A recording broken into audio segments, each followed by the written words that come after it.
Tonight, you turned off the light. Maybe you grabbed your phone. Maybe you lay there in the dark for a while, staring at the ceiling, waiting for sleep to arrive. You probably didn't think twice about it.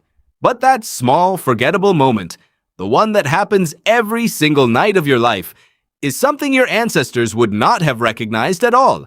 Because for most of human history, nighttime was not a gap between days. It was a world of its own. And the things your ancestors did inside it have been almost completely forgotten. Something shifted in the dark, and we've been misreading it ever since.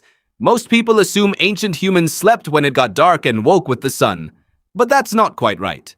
And the real answer is far stranger than anything you've been taught about early human life. Picture southern England. The year is 1991. A team of archaeologists from the University of Bristol is excavating a site called Gough's Cave in Somerset, a limestone cavern buried in the Cheddar Gorge. It's cold work, methodical. The team is not expecting anything beyond the ordinary range of Ice Age remains. What they find instead will take over 2 decades to fully understand. The bones inside are not just the remains of people, they are arranged deliberately. Some show cut marks consistent with defleshing. Skulls were modified after death and shaped into what researchers would later identify as cups, drinking vessels used in what appears to be a ceremonial context. The carbon dating places all of this activity at roughly 14,700 years ago, during a period called the Late Upper Paleolithic, a time when Europe was just beginning to warm after the last great glacial maximum. The lead researcher on the analysis, Sylvia Bello of the Natural History Museum in London, spent years working through the implications. Her 2015 paper in the Journal of Human Evolution was careful with its language, but the conclusion was hard to avoid. This was not burial. This was ceremony, ritual, something deliberate, performed in a cave, underground, almost certainly by firelight, in the dark. And it raises a question that most textbooks simply don't ask. What else were these people doing after the sun went down? The evidence, when you start pulling it together from separate fields, is genuinely strange. Start with fire, because that's where it always has to start. For a long time, the working assumption was that ancient humans built fires for warmth and cooking. Functional, practical, survival. But a 2014 study published in the Proceedings of the National Academy of Sciences, led by anthropologist Francesco Berna of Simon Fraser University, analyzed ancient hearth sites in Wonderwerk Cave in South Africa's Northern Cape Province. The ash layers and burned bone fragments they examined date back roughly 1 million years, putting them among the oldest confirmed evidence of controlled fire use by human ancestors. But here's what's fascinating. When researchers cross-reference the placement of these fires with the architecture of the shelters and cave interiors where they were found, a pattern emerged that had nothing to do with heat. The fires were not positioned for warmth efficiency. They were consistently placed to maximize light projection along interior walls. Fire was a stage. The night was the performance. These were not people merely surviving. They were people creating an environment. On purpose. And honestly, what comes next is even stranger, because it involves you directly. Sleep itself. We treat sleep as a simple thing. Binary. Obvious. A switch that gets flipped at bedtime and flipped back at dawn. But historian A. Roger Kirch of Virginia Tech spent 16 years pulling apart that assumption. His 2001 paper in the American Historical Review, and later his 2005 book At Day's Close, Night in Times Past, drew on more than 500 primary sources, court records, medical texts, personal diaries, literature, and legal depositions from across multiple centuries and multiple continents. What he found was that for most of recorded human history, people did not sleep in a single continuous block. They slept in 2 distinct phases separated by 1 to 2 hours of wakefulness in the middle of the night. This gap had a name. It was called the watch, or the first waking. And what people did during it is revealing. They prayed, they talked to their partners, they visited neighbors. They reflected on dreams, which were considered during this period to be particularly vivid and meaningful. Some people used the time for quiet work, mending clothes, checking on livestock. It was considered so routine that it appears in historical documents from England, France, West Africa, and colonial America without any explanation at all, the same way you might mention making tea. Nobody thought it needed justifying. It was just what night was. But that's only half the story because we haven't even talked about sound. In 1994, a researcher named Igor Reznikov from the University of Paris published a study that received far less attention than it deserved.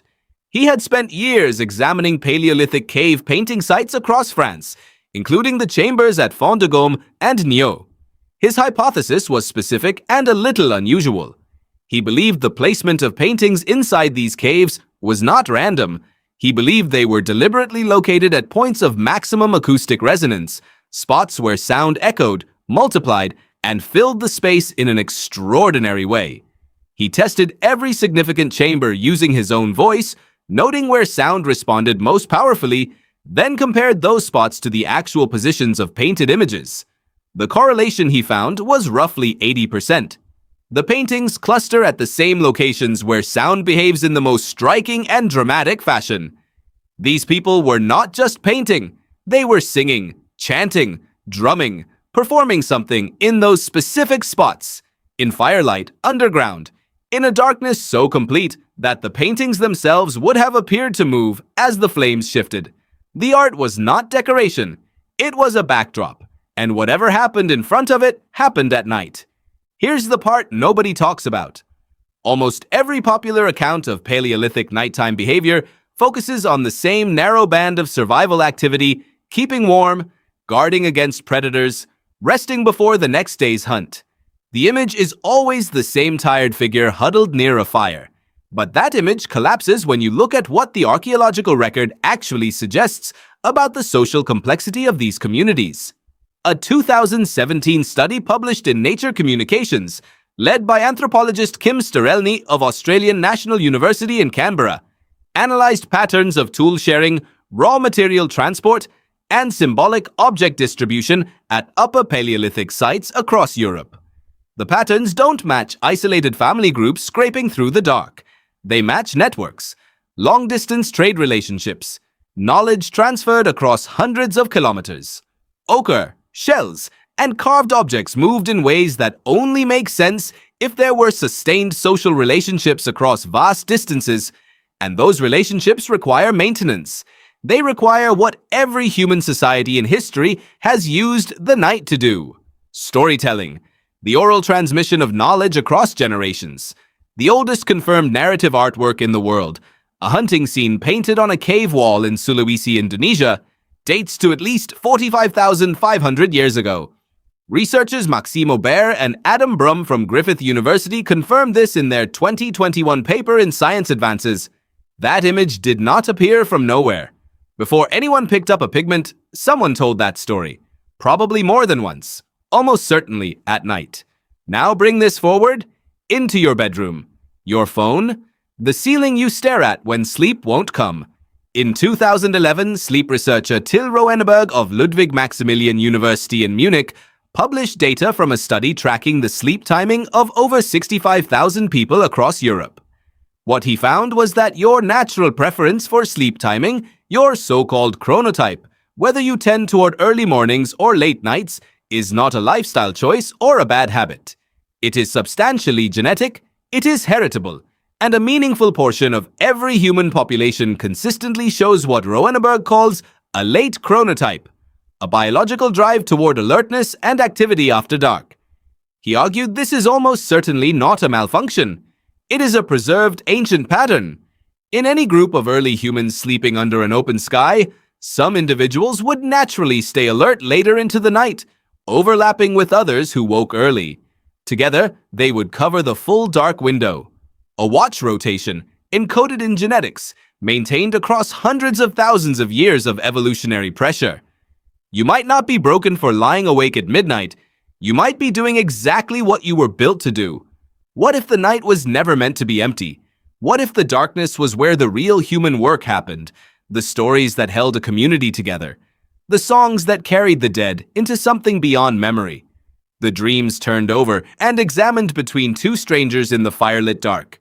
You turned off the light tonight. You grabbed your phone. You lay there waiting.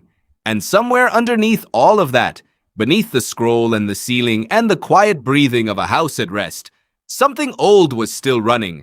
The same circuitry, the same readiness. Your ancestors built their entire inner world in firelight, and you are still, in some small way, waiting for yours to begin. The night has always been ours,